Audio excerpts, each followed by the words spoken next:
الحمد للہ وحدہ والصلاۃ والسلام علی من لا نبی بعدہ اما بعد۔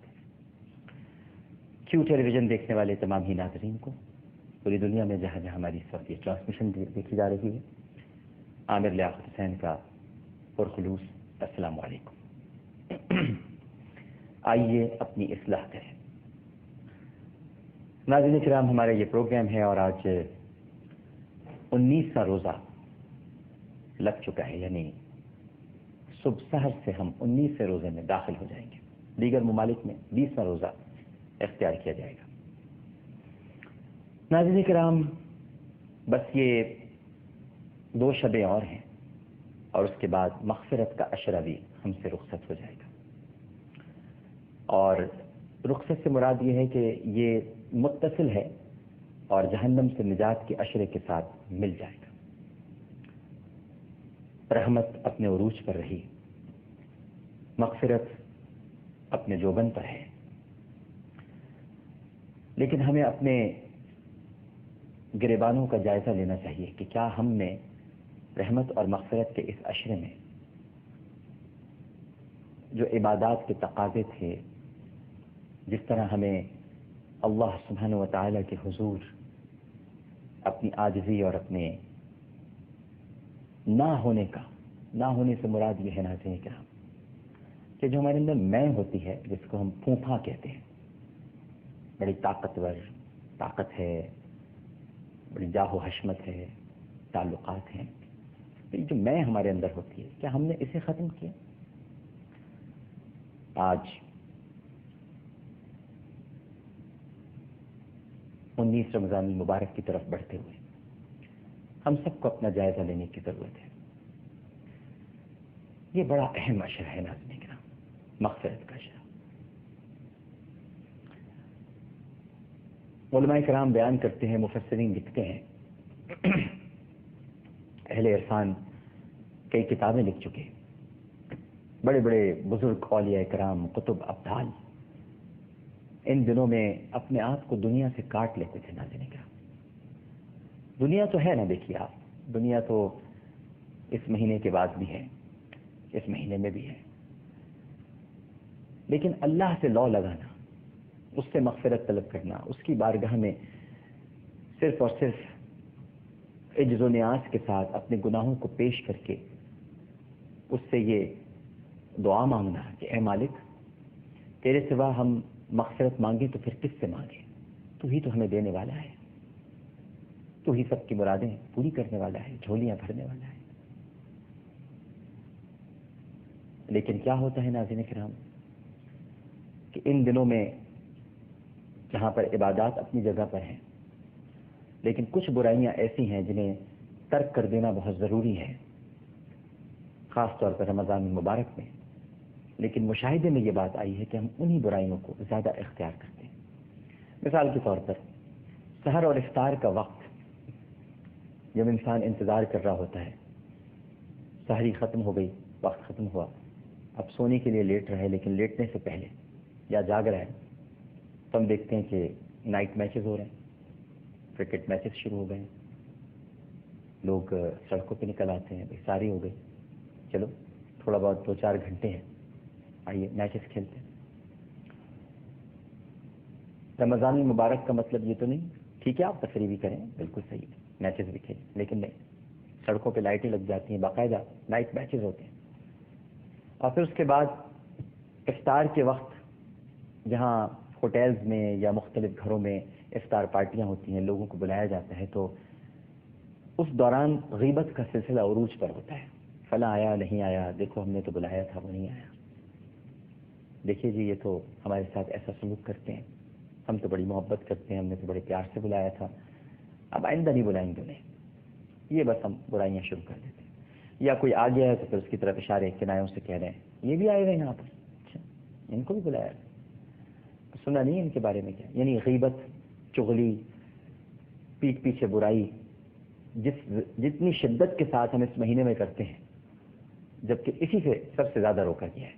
ویسے بھی صرف اس مہینے کی بات نہیں، تو ماہ مقدس ہے، یہ تو رمضان المبارک ہے۔ اور پھر مغفرت کا عشرہ، جہاں سوائے مغفرت کے ہمیں یعنی کچھ طلب کرنے کے لیے وقت کہاں سے آ گیا؟ پھر دنیا داری اپنے عروج پر ہوتی ہے. چلیے دنیا داری بھی ٹھیک ہے کسی حد تک، لیکن دنیا پرستی ہو جاتی ہے. غریب رشتہ داروں سے ملنا درکنار ہو جاتا ہے. وہ بیچارے آتے ہیں. ظاہر ہے میں نے ناظرین کرام جو بھی بات آپ سے کہہ رہا ہوں، اور یہ میں نے بڑے مشاہدے میں دیکھی ہے بات کہ غریب رشتہ دار آتے ہیں تو بہت سر جھکا کے، بہت چپ چاپ آ کر ان دنوں میں چپ گھر میں آ کر بیٹھ جاتے ہیں کسی کونے میں، کیونکہ پورا سال وہ نہیں آتے. اور جیسے ہی وہ آتے ہیں تو اندر سے بیگم صاحبہ اپنے شوہر سے کہتی ہیں وہ آ گئی ہیں تمہارے فنا دور کی رشتہ دار، زکوٰۃ کے لیے آئی ہوں گی. ظاہر رمضان کا مہینہ ہے، زکوٰۃ دو نا، زکوٰۃ کے لیے بیٹھی ہیں. بس تمہیں جتنا بتایا تو اتنی دینا، ان کا تو ہر سال کا آنا جانا لگا ہے. یہ وہ تو سنتی نہیں ہوں گی، لیکن اور کوئی سنتا نہیں ہوگا، لیکن اللہ تو دیکھ رہا ہے نا، اللہ تو سن رہا ہے. ایک عالم دین نے بڑی خوبصورت بات کی ناظرین کرام. فرمانے لگے کہ میں روزمرہ کے کاموں میں مصروف و مشغول رہتا ہوں، تو ایک دن میں اپنے گھر جانے کے لیے دفتر سے نکلا. جب میں دفتر سے نکلا تو بس اسٹاپ پہ کھڑا ہوا تاکہ بس میں بیٹھ کے اپنے گھر چلا جاؤں. عالم دین ہے، ظاہر ہے کہ ہمارے ہاں ویسے تو علماء کرام کے پاس کنوینس کے بڑے وسائل اور تمام ان کے پاس سہولتیں بہم میسر ہیں، لیکن کچھ علماء کرام ایسے بھی ہوتے ہیں جو بڑی سادگی کے ساتھ زندگی گزارتے ہیں. میں نے بہتوں کو اپنی آنکھوں سے دیکھا ہے. کچھ علماء ایسے ہیں. ایک عالم دین اب اس دنیا میں نہیں رہے، اللہ تعالیٰ نے غریق رحمت کرے. میں بہت چھوٹا تھا ناظرین کرام، پتہ نہیں انڈیا میں آپ نے ان کا نام سنا ہے، انڈیا کے ناظرین سے مخاطب ہوں اس وقت، شاید آپ انہیں جانتے ہوں یا نہیں جانتے، لیکن پاکستان میں انہیں سب جانتے ہیں. ان کا نام تھا علامہ عبد المصطفیٰ الازہری صاحب رحمہ اللہ تعالیٰ. میری والدہ جب مجلس شورا کی وائس چیئر پرسن تھیں تو وہ بھی مجلس شورا کے رکن تھے پاکستان میں. تو میں بہت چھوٹا تھا، وہ ہمارے گھر آتے تھے. امی کو انہوں نے ہماری بہن بنا رکھا تھا، علامہ عبد المصطفیٰ الازہری صاحب. ان کے بھائی ہیں یہاں پر قاری رضا المصطفیٰ اعظمی صاحب.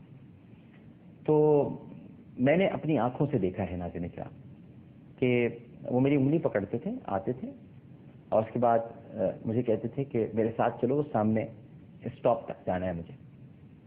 اور میں نے خود ان مجلس شورا کے رکن تھے اس وقت. مجلس شورا کا مطلب یہ ہے کہ پارلیمنٹ کا ممبر ہونا. تو بس اسٹاپ پہ کھڑے رہتے تھے اور لانڈھی کی بس کر کے وہ پیچھے لٹک کر جاتے تھے. یہ میں نے اپنی آنکھوں سے دیکھا ہے. لہذا میں بعض علماء کرام کی اس عاجزی اور انکساری کا میں نے خود مشاہدہ کیا ہے. تو وہ مجھے عالم دین بتانے لگے کہ جناب میں بس کے انتظار میں کھڑا ہوا. بہرحال بس آئی، میں بس میں بیٹھا. جب میں اندر داخل ہوا بس کے تو کچھ نوجوان بیٹھے ہوئے تھے اور انہوں نے میری بزرگی کا خیال فرماتے ہوئے میرے لیے سیٹ خالی کر دی. میں بیٹھ گیا. آگے دو لڑکے بیٹھے ہوئے کسی عالم دین یا کسی بھی مذہبی شخصیت کے بارے میں کچھ بری باتیں کر رہے تھے. کسی مسجد کے شاید وہ امام تھے یا خطیب تھے، ان کا نام لے کر وہ گفتگو کر رہے تھے کہ وہ ایسے ہیں ایسے ہیں ایسے ہیں. فرمانے لگے وہ عالم دین کہ میں نے کچھ دیر تک تو گفتگو سنی، لیکن میں اس سننے میں یعنی سننے کے گناہ میں شامل نہیں ہونا چاہتا تھا. لیکن وہ گفتگو کر رہے تھے اور یہ رمضان کا ہی مہینہ. جب وہ کچھ لمحے گزرے تو پھر میں نے انہیں ٹوکنے کے لیے کہا کہ بیٹا آپ کیوں کسی کی برائی کر رہے ہیں؟ تو انہوں نے کہا کہ بڑے صاحب ان میں تو یہ برائیاں ہیں موجود، اس لیے ہم بتا رہے ہیں. تو انہوں نے بڑا خوبصورت ان سے سوال کیا جس میں سب کچھ چھپا ہوا تھا. انہوں نے پوچھا کیا بیٹا آپ نے اپنی آنکھوں سے دیکھا ہے کہ ان کے اندر یہ برائیاں ہیں؟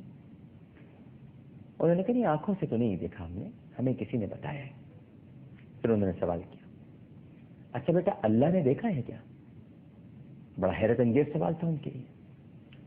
بچوں نے کہا کہ کیسی بات کر رہے ہیں آپ، اللہ نے تو دیکھا ہے. بے شک اللہ نے دیکھا ہے. تو اس پر عالم دین نے جواب دیا کہ بیٹا جس نے دیکھا ہے وہ تو بیان کر نہیں رہا، اور تم نے دیکھا نہیں ہے پھر بھی بیان کر رہا ہو. کیسا کمال کر رہا ہو.